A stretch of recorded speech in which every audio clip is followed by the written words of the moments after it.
Na mtazamaji, saa chache baada ya aliyekuwa naibu wa rais Rigathi Gachagua kukiri kufanya mkutano na waziri wa zamani Daktari Fred Matiang'i, viongozi vijana kutoka kaunti mbalimbali Mlima Kenya wameahidi mwamko mpya kwenye siasa za mwaka wa 2027. Wakizungumza katika makao makuu ya chama cha United Progressive Alliance mjini Kisii, vijana hao wamesema wakati umefika wa vijana kutumia idadi yao kwa mabadiliko wa uongozi wa kitaifa. Hatuyuko hapa kwa sababu zile achievements Dr. Fred Matiang'i amekuwa nazo.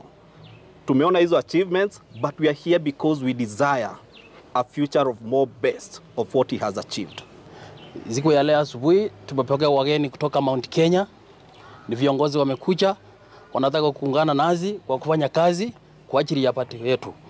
Tumepata mmoja kutoka Mulanga, mwingine anatoka Nyeri, mwingine anatoka Nyandarua. Wote wako hapa. Hizo kaunti kama 4-5 zimekuja kutoka Mount Kenya, wamekuja wametembelea kwa ofisi yetu hapa.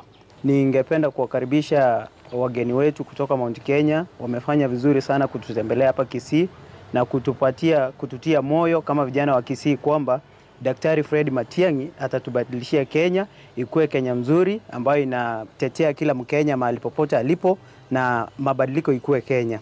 So mimi naomba vijana wetu wa Kisii na Kenya mzima mahali popote walipo waweze kujipanga, kwa sababu tunaendelea kujipanga kutoka mashinani ili tuweze kuleta mabadiliko Kenya yetu.